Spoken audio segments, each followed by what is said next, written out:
The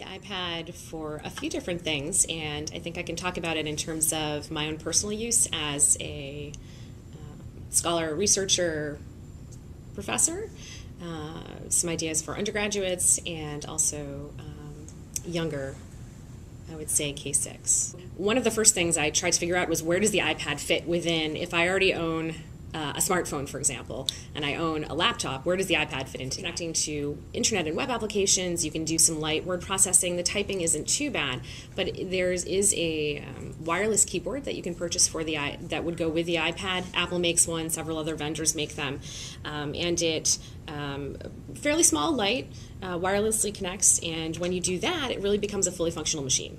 There are word processing applications. The applications are still being developed from Apple, of course, their Pages application, Keynote for presentations, and they do convert back and forth to Word format, to Word documents, to PowerPoint. There are some wonderful PDF readers, so and this is for my own use, professional use, but I think also for undergraduates who have a lot of readings that are journal articles. I know, for example, I give most of my students PDF files to read, undergraduate and graduate level.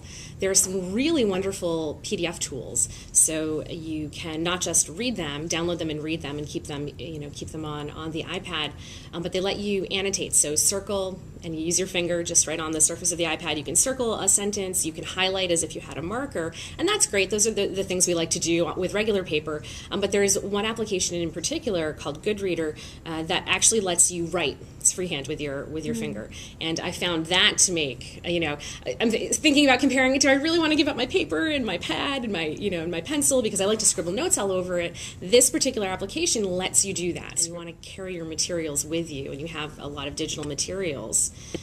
It also functions as an ebook reader. And I know universities, Towson as well, and many other universities are trying to move toward ebooks. Textbook publishers are beginning to release many of their textbooks in ebook format. So to be able to access ebooks on this as well as your PDF files, as well as having some word processing capabilities, I think turns it into a nice alternative for a laptop. But I've asked some students, and I do know that the price point is much lower than the $100 textbook. It might be a $40, $50 ebook. And I know that organizations like the New Media Consortium every year does a Horizon report, which is what are going to be the next big technologies for higher ed within a year's time, 2 years out, 3 years out, 4 years out, that sort of thing. And ebooks has been consistently on their list. So I'm going to turn up the volume a little bit so maybe we can hear it from there. Mm-hmm. So SightWords is an application that helps you practice letter sound recognition, and also you can draw or practice your letters, right? And you can hear it multiple times. N-D. You can undo to try to write again. They have a series of words, and these words are for different levels. So we've got a pre-primer, and then we have a primer, and first grade level, second grade level, and third grade level. This is another example where you have to S, right, drag and drop, H, put it in the right letter, I, order rather, P, S, H, I, P, ship. It gives you a little sound and a little something fun. So the idea here is actually to trace your letter. C.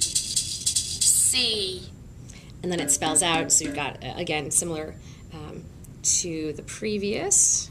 And you have to use the little crab to drag and drop. So it's got, again, sort of those little fun, you've got the sounds, interactive piece. T. There we go. C-A-T.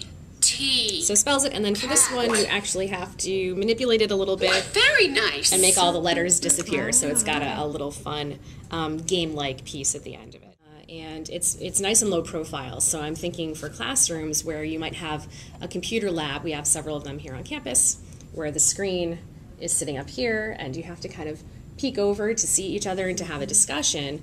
These would be really easy to say, all right, you put them away and then say, okay, we'd like to practice something. We'd like you to get on the web. Go ahead and whip out your iBook or your iPad rather. Open it up, and now it's in front of you. And in that way, I think it's less of a physical barrier or distraction.